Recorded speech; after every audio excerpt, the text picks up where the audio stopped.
So hi hello நம்ம இன்னைக்கு வீடியோவில் என்ன பார்க்க போகிறோம்னா பெங்களூர் லொக்கேஷனில் இருக்க பால் பவன் பற்றி தான் பார்க்க போகிறோம். அதாவது கபன் பார்க்கில் இருக்க பால் பவன் பற்றி பார்க்க போகிறோம்.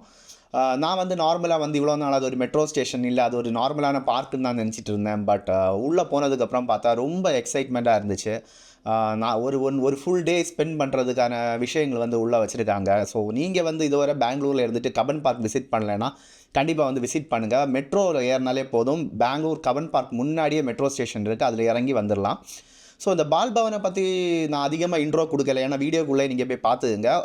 அங்கே எனக்கு தெரிஞ்ச ஒரு ப்ராப்ளம் என்னென்னா கேஷ் மட்டும்தான் அக்செப்ட் பண்ணுறாங்க. ஸோ கார்ட்ஸ் எடுத்துகிட்டு வந்தால் அக்செப்டபிள் இல்லை. ஸோ கேஷ் கேரி பண்ணுங்கள்.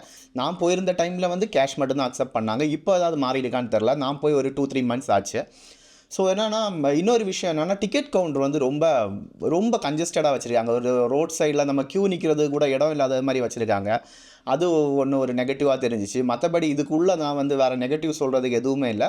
ஸோ நீங்கள் வீடியோக்குள்ளே போய் எப்படி இருந்துச்சு நம்ம பால் பவன், என்னென்ன விஷயங்கள் உள்ளே இருக்குங்கிறத பார்த்துட்டு வாங்க.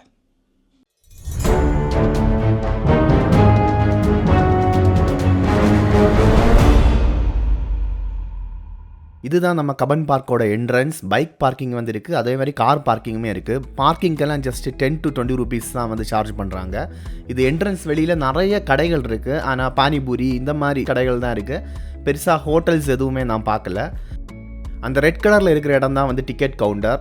டிக்கெட் ஃபேர் அப்புறமா ரைட் காஸ்ட் எல்லாமே இதில் போட்டிருக்கேன், கொஞ்சம் பாஸ் பண்ணி பார்த்துக்குங்க. ட்ரெயினுக்கும் போட்டிங்க்கு மட்டுமே நீங்கள் என்ட்ரன்ஸில் எடுக்கிற மாதிரி இருக்கும். மற்ற எல்லா ரைட்ஸும் உள்ளே போய் இண்டிவிஜுவலாக எடுக்கணும். இங்கே டிக்கெட் கவுண்டர் இன்னும் கொஞ்சம் நல்லா வச்சுருந்தா பெட்டராக இருந்திருக்குன்னு தோணுச்சு. க்யூவில் நிற்கிறதுக்கு ரொம்ப கன்ஜஸ்டடாக இருந்தது. உள்ளே என்ட்ரானதுமே ஃபஸ்ட்டு ரைட் சைடில் டாய் ட்ரெயினோட என்ட்ரன்ஸ் இருக்கும். ஸோ நாங்களுமே ஃபஸ்ட்டு டாய் ட்ரெயின் தான் போனோம். இது டாய் ட்ரெயினோட வெயிட்டிங் பிளாட்ஃபார்ம்.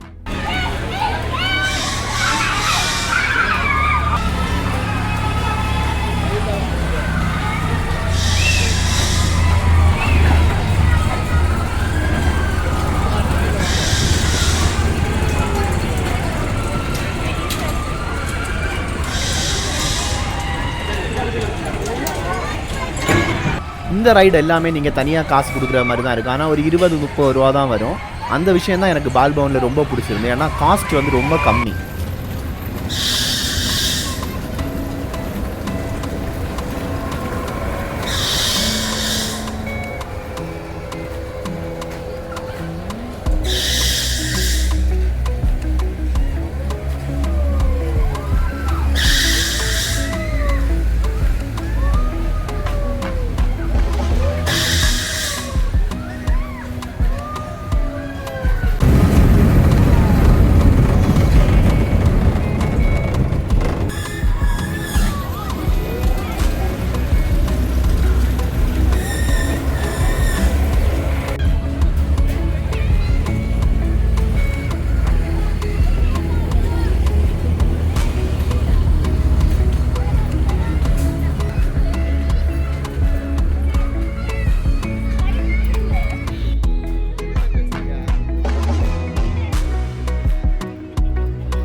இந்த ஒரு ஊஞ்சல் ரொம்ப சேஃபாக எனக்கு தோணுச்சு. ஏன்னா சின்ன பிள்ளைங்களை நமக்கு நிற்க வச்சு ஆட விடலாம், ரொம்ப சேஃப்டியாக இருந்துச்சு. அது நல்லா இருந்துச்சு. அப்புறம் இந்த மாதிரி நிறைய சில்ட்ரன்ஸ் பார்க் ரொம்பவே நல்லா இருந்துச்சு. ஃபேமிலியோட வரவங்க, பிள்ளைங்களோட வரவங்களுக்கு நிறைய டைம் ஸ்பெண்ட் பண்ணுற மாதிரி இருந்துச்சு.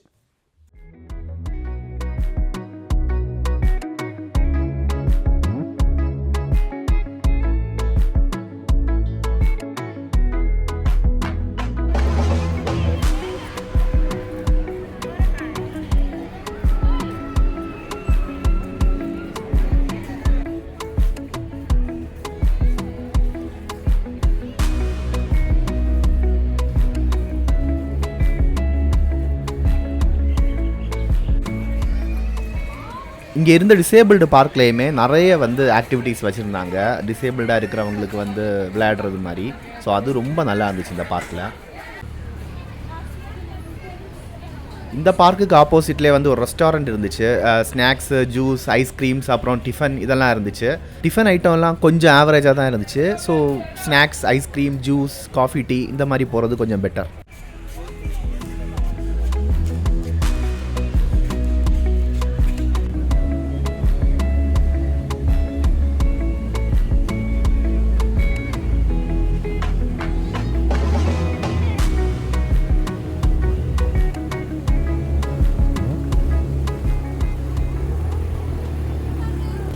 போட்டிங் வந்து 2 ரவுண்டு கூட்டிகிட்டு போவாங்க. ஸோ அவங்க வாங்குகிற 30 ரூபீஸுக்கு அது அஃபோர்டபுளாக தான் எனக்கு தெரிஞ்சிச்சு.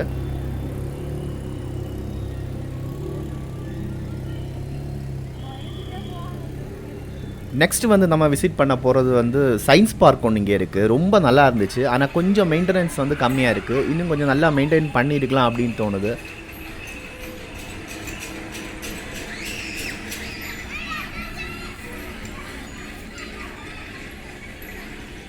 எக்கச்சக்கமான ஃபிசிக்ஸ் ரிலேட்டட் திங்ஸ் வச்சுருக்காங்க. பட் அதை என்னான்னு எக்ஸ்பிளைன் பண்ணுற போர்டு வந்து க்ளீன் இல்லாமல் இருந்து, ஸோ நிறைய விஷயம் எதுக்குங்கிறதே நம்மளால் கண்டுபிடிக்க முடியலை. சும்மா நம்ம பேசிக்காக நம்ம சின்ன வயசில் படித்த சில விஷயங்களும் இருந்துச்சு. அது நமக்கு பார்த்ததுமே ஐடென்டிஃபை பண்ண முடிஞ்சுது.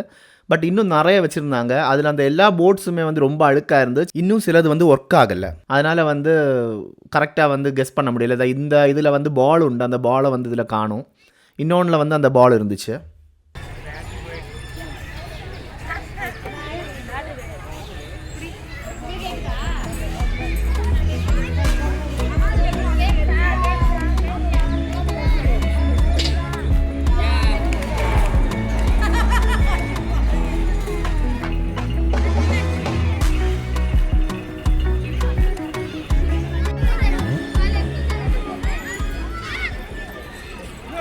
இது எல்லாமே நம்ம சின்ன வயசில் படித்தது தான். நமக்கு பார்க்கும்போது நிறைய விஷயம் ரீகால் பண்ண முடிஞ்சிச்சு.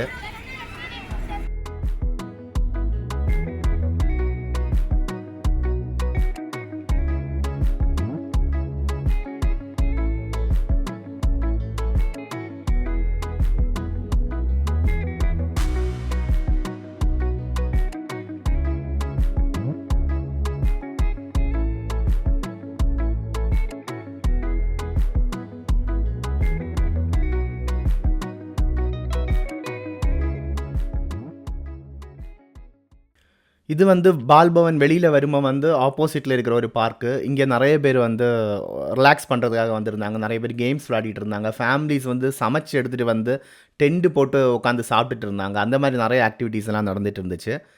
இதுக்கு பக்கத்தில் வந்து இன்னொரு அக்வாரியம் இருக்குது. என்னால் அங்கே போக முடியலை. ஏன்னா நான் ஒரு ஃபுல் டே வந்து பால்பவன்லேயே ஸ்பெண்ட் பண்ணிட்டேன். ஸோ ஈவினிங் டைம் ஆனால அது க்ளோஸ் பண்ணுற டைம் ஆச்சுன்னு சொல்லி இன்னொரு நாள் போகலான்னு வந்து அங்கே போகலை.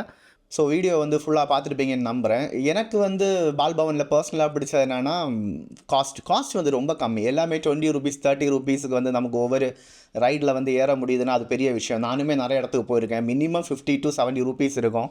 ஸோ அந்த ரேட்டுக்கு வந்து குவாலிட்டியாக கொடுக்குறது வந்து ஒரு பெரிய விஷயம். அப்புறமா வந்து ஃபேமிலியாக போகிறவங்களுக்கு வந்து குழந்தைங்கள கூட்டிகிட்டு போய் குழந்தைங்க ஒரு ஃபுல் நாள் என்ஜாய் பண்ணுறது மாதிரி இருந்துட்டு வரலாம். ரொம்ப வெயில் இல்லை, மரங்கள் இருக்கிறான்ல, நிழல் இருக்குது. ஸோ அதுக்கெல்லாமே ரொம்ப நல்லா இருந்துச்சு. இது பக்கத்தில் நான் சொன்ன மாதிரி ஒரு அக்வாரியம் இருந்துச்சு. நான் நெக்ஸ்ட் டைம் வீடியோ வந்து பார்த்து போடுறேன். ஸோ அடுத்த வீடியோவில் நம்ம சந்திக்கலாம். தேங்க்யூ.